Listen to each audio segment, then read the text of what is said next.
From Hollywood, it's time now for... Johnny Dollar. Lieutenant Lefebvre, New Orleans Police, Johnny. How's that when you call? Lieutenant, I think I've got a new lead on the whereabouts of Tom Chase. I could use a new lead. Let me have it. That room he leased under the name of Tom James. Remember that charred paper we found in the wastebasket? Sure. Stuff he tried to burn after he took off in a hurry the night of Freddie Quintana's murder. We could make out two numbers written on one scrap of paper. 12 and 23. Haven't been able to figure out what they mean, though. Neither had I, until I happened to look at the harbor news in the newspaper. Yeah. You think those numbers could refer to a ship sailing? Pier 23 at 12 o'clock, maybe? Could be, Johnny. Sure could be. I'll go to work on it. Maybe I have something by the time you get here. Lieutenant, I'll be there in 10 minutes.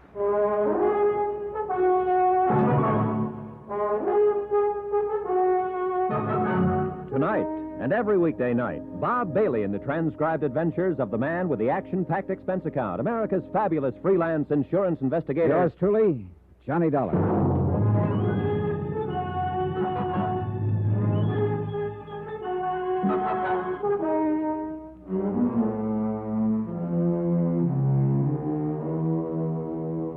From Special Investigator Johnny Dollar, location New Orleans, to the Home Office Universal Adjustment Bureau, Hartford, Connecticut.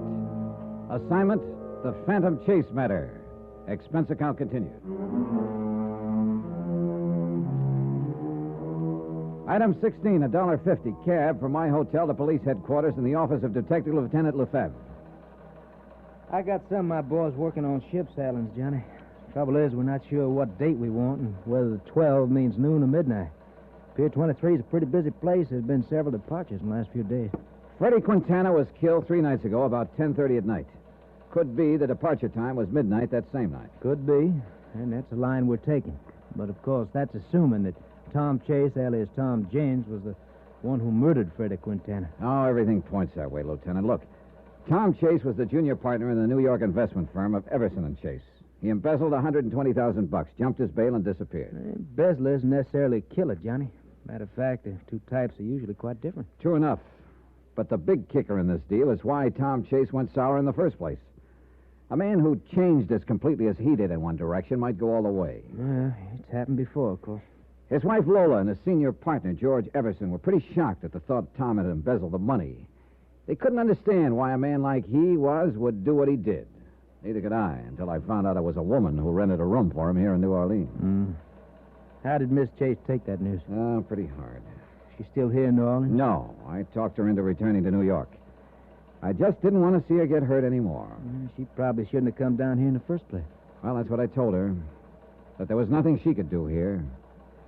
But what it boiled down to was she just wanted one more look at her husband. You see, after he was arrested in New York, he refused to make a statement, wouldn't even talk to her about it. Refused to see her at all. So she thought if she could see him again, he might have some kind of explanation. Huh? Yeah. But as it turned out, she was just asking for another kick in the face. How can a man explain another woman? That's a good question. Personally, I hope I never have to answer one like it. Lefebvre, when I see what happens sometimes in the marriages I run up against, I'm glad I'm single. The trouble is, you and I have tangled with the wrong kind of people most of the time. You can say that again. Freddie Quintana sure fit into that category. That name brings up a problem, Johnny. We're basing our belief that Chase skipped town and that those numbers on the scrap of paper mean a ship sailing. We're basing all that on the assumption that Chase killed Quintana. Right. You must remember that Quintana was a bad boy. There are plenty of people who'd like nothing better than knock him off. But why at that particular moment? Oh, Lieutenant, the timing adds up to Chase. After I traced him here to New Orleans, Quintana contacted me, said he could deliver Chase for a price. He showed me a sample of Chase's handwriting he'd swiped from his room. It was genuine, all right. Then Quintana winds up dead in an alley before he can deliver Chase. How else can it add up? Look, Johnny, I'm just mentioning possibilities. You're right. Chase is the probability. Yeah. Lefebvre. What? Let me get that down. All right, I have it. Thanks. They locate the ship? Yeah. Caribbean Star. Left at midnight the night of Quintana's murder. From Pier 23? Right. Destination Trinidad by way of Havana and Haiti. And there is a Tom James on that passenger list. Your hunch was a good one. Let's see. If I could get a plane out of here this morning, I might be able to intercept the ship at Haiti. Hey, could you cable the authorities there and request them to hold Chase if I don't make it in time? Sure, glad to. Lefebvre, Just a minute. Johnny, you expecting a call from New York? Oh, yeah. I put one into George Everson, Chase's senior partner, a little while ago. Well, here it is. Good, thanks. Hello? This is George Everson in New York. They told me at your hotel that you were at police headquarters. You were wondering why Chase embezzled the money from your firm, Mr. Everson. I still can't understand it. Mr. Dollar, it just... Well, maybe this will help. We found out that his hideout here in New Orleans was arranged for him by a woman. A woman? Oh, no. And, according to the rental agent, quite a woman. Oh, good Lord. To think. Well, does Lola know of this? Yes, I talked her into returning to New York. Good. She should never have gone down in the first place. Any leads on Chase's present whereabouts? Yeah, just turned one up. It looks like he's traveling under the name of Tom James on a ship to Trinidad. Trinidad? Right. But if my luck holds, he won't get farther than Haiti. Expense account item 17, $134.40. Transportation from New Orleans to Port-au-Prince, Haiti. The flight only took a few hours, but to me the plane seemed as slow as a truck. But then, as we came in over the harbor at Port-au-Prince, I could see it was going to be a dead heat. The boat was just entering the harbor. By the time I got to the dock, they were just putting the gangway over. Nobody had come ashore yet. I had Chase's stateroom number from the passenger list.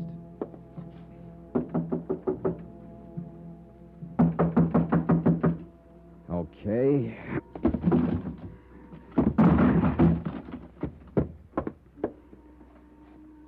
Empty. Real empty. Oh, well. What's the trouble here? What's wrong? Oh, Purser. Was that you just broke in the door? Yeah, here's my card. Insurance investigator. But really, Mr. Dollar, the door... Don't worry. I'll take care of it. Right now, I'm more interested in the man who used to be behind the door. What? He was going under the name of Tom James. Oh, yes, Mr. James. Well, where is he? I'm afraid I wouldn't know, Now, Mr. look, Dollar. this is no time for games, Percy. But I don't know where he is. I came aboard just as the gangway went down. Nobody could have come ashore. Do you mean here at Port-au-Prince? What? Wait a minute. Are you trying to say he got off at some other port? Our first stop. Havana? That'd be 2 days ago. That's right, Mr. Dollar. Oh, well, that's just great. I bust my neck to meet the boat for nothing. Look, so he got off in Havana. You have any idea where he was heading? None whatsoever. Well, that just about does it. He did ask me where the airline's office in Havana was. Airline's office. Thanks. Expense account item 18, $8.40. Long distance call to the Havana Police Department. They put me through to a Lieutenant Escobar. Si, Senor Dollar? Hey, look, Lieutenant Escobar, I'm an insurance investigator from the United States. The United States? But the operator said you are in Haiti. Well, yeah, that's right. You see, well, let that go for a moment. I'm after a fugitive, an embezzler named Tom Chase, also known as Tom James. Chase? James? Yes, I wonder if you'd check the airlines at Havana and see where he bought a ticket to, then call me collect. I thought he was going to Trinidad, so I came as far as Haiti, where I found out here he got off in Havana. Trinidad? Haiti? Havana? Senor, if you will permit me, you sound a little confused. If I do, senor, it's because I am. There was nothing I could do after that except sit in Port-au-Prince and twiddle my thumbs. I wasn't at all sure I'd be hearing from Lieutenant Escobar again, or if I did, whether he'd have a lead for me. But 2 hours later, he called back, and he did. About your friend, Senor James, or Senor Chase, I'm not sure which. Let's not start that routine again, Lieutenant. James will do. See, 2 days ago, the Senor James bought a plane ticket here in Havana. Where to? Barbados. Barbados? See, the British West Indies. Yeah, I know where it is. Oh, brother, he really gets around. Now, let me see if I have this thing straight, Senor. You thought he was going to Trinidad, so you went to Haiti. Well... But instead he came to Havana, so he went to Barbados. Well, you see... No, Senor, I am sorry, but it still does not make sense. Don't worry about it, Lieutenant Escobar. It does to me. Just accept my thanks for the lead. Someday I'll sit down and write you a letter about it. Item 19, $143. Transportation and incidentals from Haiti to Barbados. From the air, it looked like a beautiful spot. Pastel-colored houses with pink roofs, clean, sandy beaches, gentle waves. Yeah, I could see Chase's point in coming here. A good place to get away from it all, particularly with $120,000 to keep you company. And more particularly when what you're trying to get away from is a couple of assorted charges, like embezzlement and murder. But if I thought that finding Tom Chase, alias Tom James, would be a cinch once I got to Barbados, I was sadly mistaken. It was a bigger island than I'd realized, about 170 square miles. And Bridgetown was quite a fair-sized city. I checked into the hotel, then made the rounds of all the others, inquiring about Chase. But I got nowhere. Item 20, $1, 2 drinks, while I brooded in the hotel bar over the fact the trail had gotten cold again. But by the time I got that through my head, I saw the prettiest sight I'd encountered all day. A girl. And unless I was very much mistaken, she was heading for my table. You're Johnny Dollar? Sure am. I'd like to talk to you. Sit down. Thank you. Cigarette? Please.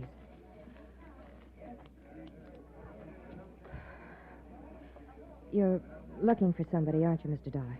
Am I? Anybody in particular? Yes. Let's call him Tom James. Oh? What about him? I know where he is. Who are you? Connie. Connie who? Connie's enough. So you're the one, huh? What do you mean? Well, I knew Chase wasn't traveling alone. Yeah, I'm the one. One thing I don't get. What? Why you're doing this, if you're Chase's girlfriend. You want out, maybe? Yeah, I want out. So you'll deliver Chase to me. What do you want for it? Money enough to get back to the States? That might be arranged. Just one thing. What is it? The last person who tried to turn Chase over to me got himself killed back in New Orleans. You better be real careful. I will. Now, look. There's a bar down near the waterfront called the Trade Winds. Know it? I can find it. Be there about 10 tonight. Chase will be with me. Okay. Two things, Mr. Dollar. What are they?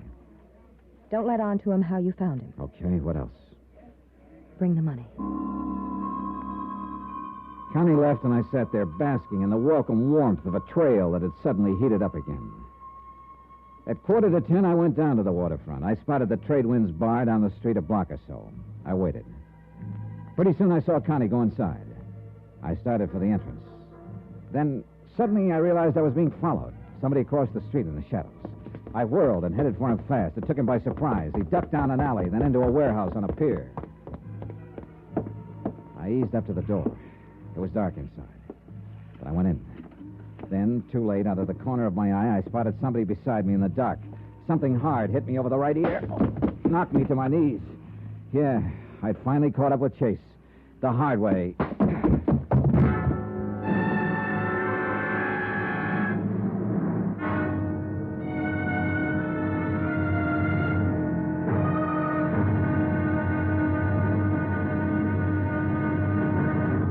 Now, here's our star to tell you about the next exciting episode of this story. Next, a small fishing boat, a deserted island, and a man waiting there for me. A man with a gun. Join us, won't you? Yours truly, Johnny Dollar.